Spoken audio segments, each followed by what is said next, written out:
Hello YouTube, this is Marco. I'm your watch cardinal bringing you another video today. A collection review actually, a small micro collection if you will, or a collection within a collection. For of course my good friend CB, God bless, hope you're doing well brother. Of course it's based on his current Speedmaster collection, and this was a review I thoroughly enjoyed because I never really delved into the world of Speedmasters in any kind of real or particular depth, and this video really allowed me to immerse myself into the world of Speedmasters, do a lot of due diligence and research to ultimately provide what I feel are the best recommendations given his current collection. So in terms of what he has and what he has on the way, the first one is an Omega Speedmaster. The reference is 145.012 from 1967. And it's housing the famous 3-2-1 movement. It's all original, and as you can see from the pictures, it's truly stunning and in immaculate condition. He mentioned that a couple of the tritium markers had fallen off and what have you, but obviously that's part and parcel of owning, a watch with that kind of age. I mean, we're talking almost 60 years old at this point, but considering the age itself, it's absolutely incredible in terms of the condition. And of course, housing the historic 3-2-1 movement, which is the Lemania 2310 at Bosch, that was famously used, by the Patek 5070, as well as, for example, the Vacheron Historiques Corne de Vache. So that's a fantastic movement, and of course, it is the caliber that did go on the moon. So that is the first watch he has in the collection. Then the second watch that he had added was the Apollo 11 Speedmaster in Omega's proprietary Moonshine 18 karat gold alloy. It houses the 3861 movement, so that's the new coaxial Speedmaster caliber. Obviously, it is just a modified version of the 1861 with a few minor upgrades and tweaks. What's really cool is that you do get a display movement, and they did really go an extra mile to decorate it quite nicely. There's a lot of plating in their 18 karat gold alloy that they did on the movement itself. And I think it really is truly stunning and remarkable. You have onyx markers, which I think just pop with that red bezel. And of course the gold. I mean, it's just a stunning watch. It is absolutely beautiful. And, that watch is quite special, actually. It was a watch that was gifted to the vice president of Richard Nixon, as well as Richard Nixon himself. It was also given to members of the Apollo 14 and Apollo 17 missions. And it was also a watch that was sold to directly to current NASA astronauts. And so it's estimated that the amount that was actually released to the public is only around 1,000, and they made in total, I believe, is around 1,014 pieces. So only about 1,000 did go to the general public. So it is quite a rare watch, and one that I feel is really deserving of a Speedmaster within the context of this collection. It's definitely deserving of a spot. And last but not least is his most recent edition, which is the 3-2-1 Speedmaster, of course the recent release in platinum. Now this is, to me, the most prestigious Speedmaster one can buy. I mean, yes, sure, it isn't a rare vintage reference, but it's in the most noble metal in platinum. It's got the 3-2-1 movement. You got that beautiful display case back, which I think is just beautiful. I mean, they coated it in rose gold, almost has like a copper-like hue. It's just absolutely beautiful, stunning to behold. And again, it's the legendary movement, the Lemania 2310 at Bosch. It's the caliber that went on the moons, which is, even better. And the dial is an onyx dial. You get white gold hands and indices. I mean, it's truly spectacular, not to mention, of course, the meteorite subdials. I think it is the most prestigious and the most, I think, going to be the most rare Speedmaster ever made. So that's the current collection he has at the moment, and he also is awaiting the new silver Snoopy, the blue one, which I think is just a fantastic movement. A fantastic watch. I love the, of course, case back on it, which has that Snoopy kind of going around. I think that looks just so cool, and it's just, it's a cool kind of party trick. In the same way that a Submariner bezel has a beautiful click. I love the fact that Omega's kind of going the extra mile to go with these limited edition or limited releases, if you will, limited production rather, models, and is really going the extra mile for the consumer. It's something to applaud from Omega. They didn't really do it in the past, if we're being totally honest with one another, but they really are turning a new leaf and a new page, and I think it is definitely a step in the right direction. Now all we need for them is to not make it a limited production and make it more generally available to the public. But at least I can applaud them for not doing so many limited editions, and really, getting back on the right track and getting back on the horse. So in terms of what my recommendations would be, it's actually quite difficult because the Speedmaster market has really witnessed a boom, I would say, kind of in the last 3 years since kind of the Paul Newman auction, when the whole wristwatch market really went crazy. And so I can't really recommend, steel bezel, really early Omega Speedmasters, not the Speedy Professionals, the Speedmasters. So those are the no crown guard Speedies, like the CK2915, which are the steel bezel ones, one of the original models. Just crazy, crazy premiums that they sell for. And obviously there's another kind of very limited edition ones like CK2998 with pulsation bezels and funky colors like burgundy, for example. They're just incredible. Obviously they have that lollipop second hand, but they're so rare and limited, and they go for such an insane amount of money, usually at auction, that it's just not worth even looking at from that perspective, just from a purchaser or buyer's perspective, because they're so dear that the cost to the consumer is just going to be absolutely insane. And at that price, I don't really know if I would even be comfortable wearing the watch itself, you know what I mean? So yeah, those are just my opinions on those kind of rare, extremely limited production, limited availability watches, because they are, so few and far between were made, and there's ultimately so little left in very good and original condition, most importantly, on the market today. And then there's obviously a couple that I feel are just really overpriced Speedmasters, namely, I'm talking about the Speedy Tuesdays and older models of the Silver Snoopy. I just think they're a little bit dear, a little bit expensive considering what you're getting.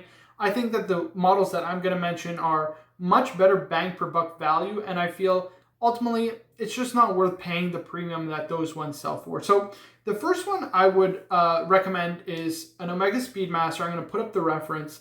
It's actually a 50th anniversary model for the Speedmaster. So it was released in 2007 to commemorate, obviously, from 1957 to 2007. The first Speedmaster ever made.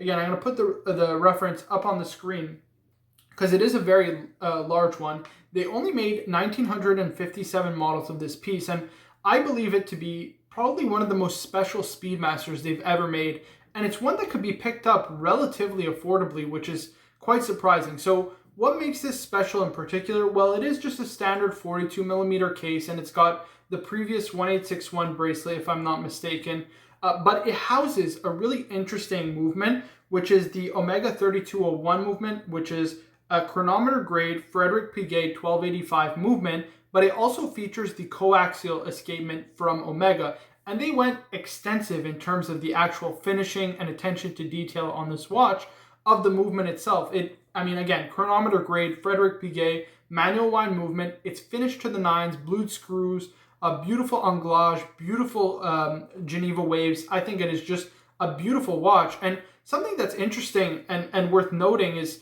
not only the packaging that it comes with a huge amount of like kind of screwdrivers and different components, but it actually has, the watch itself, a black enamel dial, which is very rare and a real oddity in my opinion for Omega Speedmasters. I mean, it's not something I would ever consider, especially on a sports watch, because enamel is, a notoriously difficult material to work with because you're, kind of baking enamel to such high temperatures.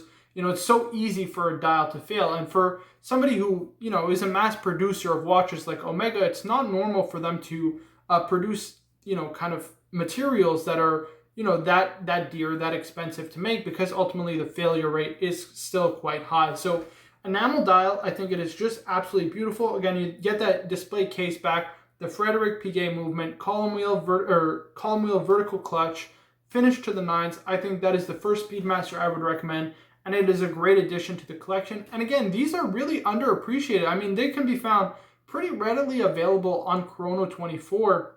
Again, it's the 50th anniversary enamel dial. I think that's what it's called, or that's an easy way for you guys to Google it. I think it is absolutely stunning and definitely worth taking a look at and potentially considering adding to the Speedmaster collection.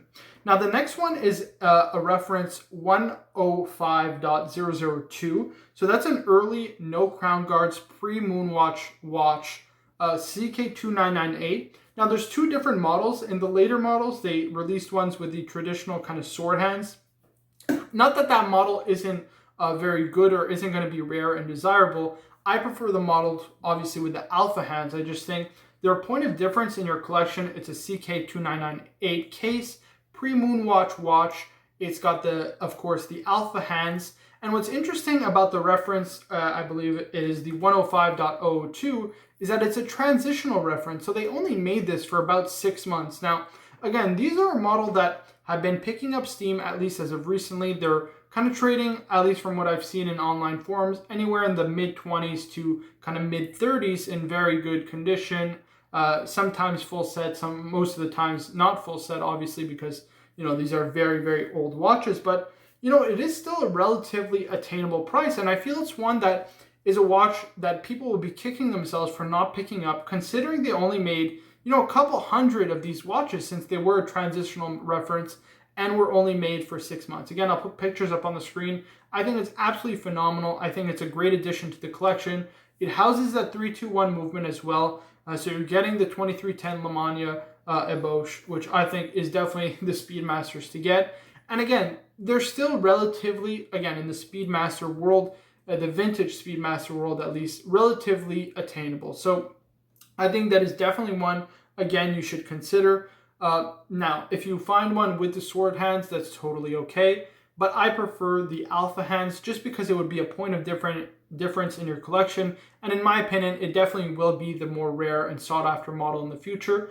And again, I think this reference, the 105.002, is going to be one that's a great point of difference because it's an original Speedmaster, pre-Moonwatch watch, no crown guards, just a Speedmaster. So for those of you watching who don't know the difference, an Omega Speedmaster is a Speedmaster that doesn't have crown guards, and a Speedmaster Professional is one that does have crown guards. So that's how you tell the difference between a Speedmaster and a Speedmaster Professional. And yeah, I think that would just really bring your Speedmaster collection to the next level, adding another vintage piece with that kind of provenance, especially considering it's a transitional model, something off the beaten path and totally different. And last but not least, one that I would recommend to you is really any tropical dial Speedmaster. I think that the tropical dial Speedmasters are just something to kill for. They're so beautiful. I think they have a great vintage charm and quality to them. Now, of course, if I had my pick of the bunch, the reference I would recommend to you is the 105.003, which is known as, of course, the original Ed White. Again, it's another pre-Moonwatch watch with no crown guards. Well, technically is the Moonwatch because it was released from 1964 to 1969, of course. 321 movement. I think it is just a beautiful watch. And if you can get it in a tropical brown kind of hue in terms of the dial and the bezel, I think it is definitely worth a pickup because it's just so beautiful. It is just aesthetically so pleasing to look at and just something so different in the collection that, yes, you have your Speedmaster that has aged beautifully, but to have one that really patinaed and kind of changed and has a certain vintage charm to it, I think you can't really beat that. I think that another reference that would be, worth your consideration is the 145.0022, which is an 861 caliber Speedmaster. So if you can find a tropical dial 861 Speedmaster, I think that would be another great option. The reason being is that you have a 321, you have a 3861, so maybe adding an 861 movement would just be another point of difference in the collection. Obviously, this is just a more traditional Speedmaster Professional. It's got the crown guards, 861 movement. But again, I would be looking for a tropical dial Speedmaster of any kind. I think those are really aesthetically pleasing. And I just think having something that is patina, that has aged a little bit, would really bring a lot of charm and character to the Speedmaster collection. So those are the three that I would recommend you definitely keeping kind of tunnel vision and going after. But there are two more models that I feel are worth mentioning. The first being the Alaska Project Speedmaster. Now, white dial Speedmasters are, quite rare in terms of, their appearance overall. I mean, there's not many white dial Speedmasters out there. And I really like the Alaska Project, not only from an aesthetic standpoint, but I like also, the kind of cool and funky story, the red bezel that goes with it. Now, those do sell for a huge premium on the secondary market. I think you can really even make the argument that they're not really worth the premiums they sell for. And a lot like, for example, the Speedy Tuesday or the Silver Snoopies of past that I mentioned earlier. But for me, I really do believe that it is just so cool, and it's one that is so different and appealing in a way that is unexplainable, that it would just be a great point of difference in the collection. And I think it is something worth taking a look at and worth considering if you so do please. And last but not least is the Speedmaster 350.40, which is a gray dial racing Speedmaster. This was released, I believe, because it was paying homage to a vintage reference. It's the ST 145.022-69, which is also a gray dial racing Speedmaster, but those sell for, again, ridiculous premiums at auctions. I think they sell around over 80,000 Swiss francs, and I just wouldn't be paying that kind of money for a Speedmaster. But the 3570.40 is a relatively affordable, in terms of the Speedmaster world, it's still a relatively affordable watch. I think it's just funky, cool, different, something cool and unique to look at and add to the collection as a little point of diversity. Again, it's not your kind of traditional black dial Speedmaster, which I like about it, and I think it would just be another great point of difference, and that kind of homage it pays to the vintage world. Considering you have a vintage Omega Speedmaster, I think it's kind of perfect tie-in to bring the whole collection together. So those are my recommendations, 5 of them. Ultimately, I would just go with the first 3 that I mentioned in terms of purchasing, but I would really also consider the gray racing Speedmaster because I do really like it. I think it is quite cool and interesting. And the story, obviously, the fact that it was made and inspired by a vintage reference is quite cool. So I think those are my recommendations in terms of what I would get if I was in your shoes, obviously. And again, I mean, your Speedmaster collection is something to kill for. It is absolutely to die for. So take my recommendations, obviously, with a grain of salt, because I think you know a thing or two when it comes to Speedies. So guys, I hope you enjoyed today's video. Of course, I mean, I didn't even do a wristwatch check, so let me do that very quickly. What am I wearing? Of course, guys, I'm wearing the Bruce Wayne. I just did a 2-month review of this watch, so of course, feel free to check it out if you haven't already. Of course, I'd kindly ask you to like the video, to subscribe for more in the future. And guys, my name is Marco. I'm your Watch Cardinal. See you guys in the next one.